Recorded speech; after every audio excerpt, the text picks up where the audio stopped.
as the last home game, I want to thank everybody here. You guys, media's been great this year covering us, and our fans have been terrific.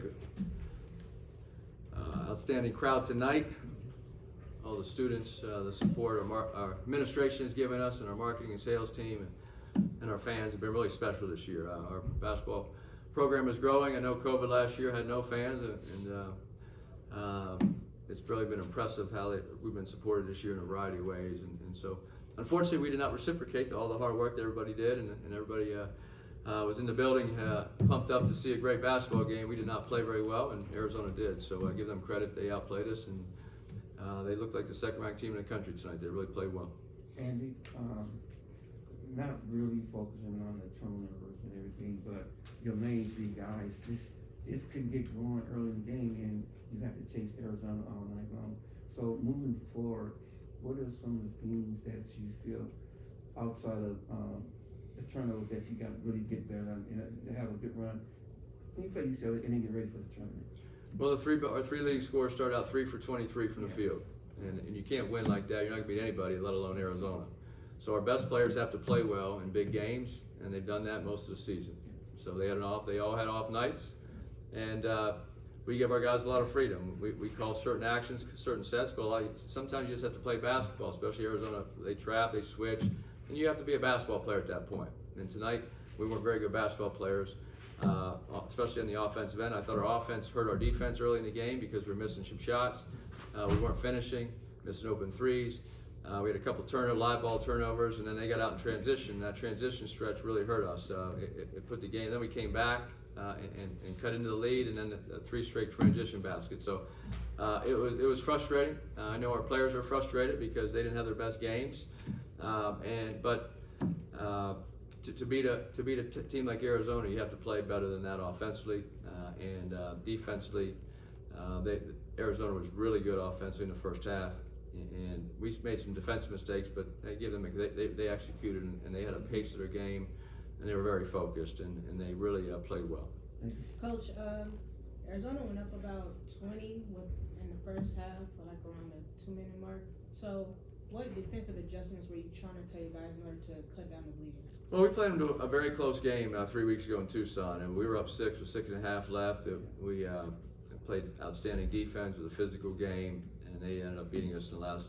We ended the game 1 for 15 from the field, so we couldn't score. So this game we start out very slowly from the field. So even though you're not going to hold Arizona down, but defensive adjustments, we trapped their ball screens a few times. We hard hedged, we soft hedged, we dropped coverage, we switched. We did a lot of different things tonight, and when you play a team that's very sharp like they were tonight, and they were making shots, it's hard. They're hard to guard because they have size, they have shooting, they can all pass and dribble and shoot, and they have good ball handlers.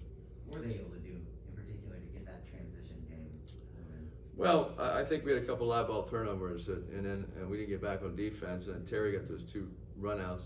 Max was back, and then I think one of our point guards made a mistake and didn't get back the other time. And so that's uncharacteristic for us. We usually don't give up many transition baskets, and that's why I think our lack of offensive efficiency hurt our defense and allowed them to get out and get easy baskets. And then when we did have a half-court set, they were making some tough shots, but they also executed their offense very well. Is part of the lack of offensive efficiency due to hesitancy wanting to shoot the ball? No, I think our guys all want to shoot the ball, but I think there are times where we need to be. You're right. I thought we turned down some good shots in the first half to drive in and make tough decisions.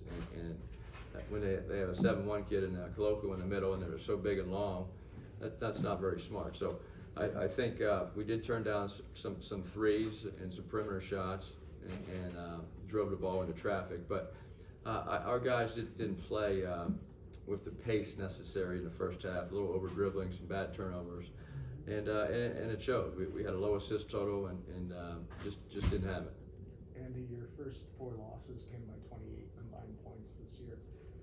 Do you worry at all about lingering effects from having your first lopsided loss come so late in the season? Well, this is the first time Oregon at home with no fans, that they beat us. Up until this point, Oregon was the only team to really beat us Now the other games were right down to the last 30 seconds that we lost, or last minute. And Arizona beat us. They beat us tonight. The game down in Tucson was a great college basketball game, and one possession game with a minute left, and we had the lead late in the game. So that was a really good game. Arizona just beat us tonight, and they played much better than us.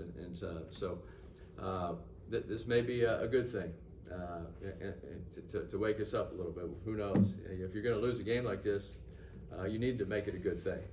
You have to find some positive out of playing like we did and having them win by 20 points. You know, we need to bounce back on Saturday and play with more toughness, more mental toughness, more physical toughness, and more efficiency. Are there any positives that you can pull from this game? Not too many, but I guess the fans were great. DJ was outstanding. Look, we're 25-5. Our players have done an amazing job this year to put themselves in position. We're 25-5, and whether you lose by 1 or you lose by 20, it's still a loss. We just won 6 in a row. We had 2 huge road wins, close games, and the disappointing thing is, when you have a great crowd like that, you don't want to lose by 20. That's the disappointing thing for me as a head coach, and like I always take the blame for the losses. So whatever we did or didn't do, that's on me. I have to prepare the team and perform better than this. So our players will be ready to go on Saturday, or they just won't play. We're gonna have a few good days of practice, and they're gonna play hard, and we're gonna go compete. Andy Drew had done so well in these last few games that I think about 2 for 11 tonight.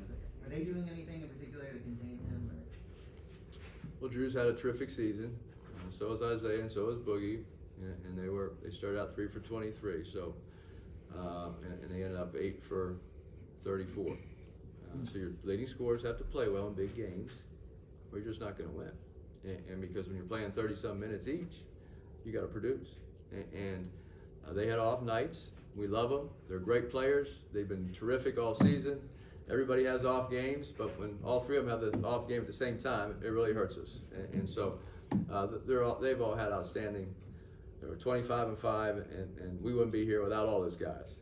So when you say what did they do, no, I mean that a lot of that's on us.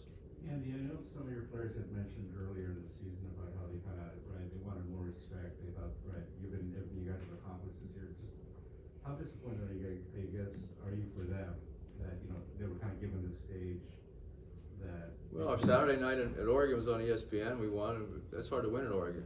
We're on ESPN too at Oregon State on Thursday, and beat UCLA here on ESPN 2 weeks ago. So we're 25-5.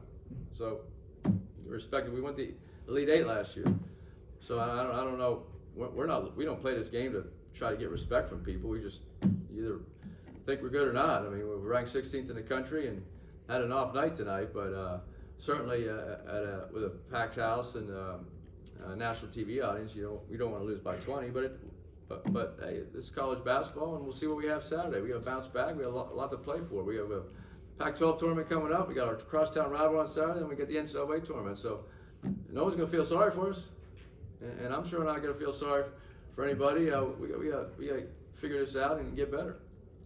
Coach, you mentioned the crowd a few times. What do you think about just the overall atmosphere tonight, and then also just how far this program has come in your 7-8 years here to have a crowd like that tonight? Students wrapped around the arena, all that kind of stuff. As I said, our administration has made a point with Mike, his initiative and leadership, and our sales and marketing team, and Paul Perry and Brandon. Paul is our basketball guy, and he does a terrific job. So I think everybody just works together. They work to get the students more excited. Obviously, our team's been good for quite a few years, so they can come watch a good basketball team, and it's a fun environment. The DJ's great, and I think the people at the Galen Center do an amazing job. So to get that type of crowd and that energy, it takes a lot of work from a lot of people, and we're very appreciative. They always said if you build it, fans will come. Well, we've been winning for 7 years, and it's nice to finally have this program being recognized by our students and our administration doing certain things, and our sales and marketing to get those 2,700 students. That's a lot of students, and so even some of the games earlier in the Pac-12 season, we we had probably 1,000, 1,500 students, which is a lot more in the years past. Years past, we'd walk in, there'd be 50 students here. And it'd be a very sterile, quiet environment. And so I think if we can keep the trajectory of this program going, we have the 6th ranked recruiting class in the country coming in here next year. I know this is our last home game, but we got a lot of good players coming and a lot of good players coming back. So I think the trajectory of this program will continue to keep going.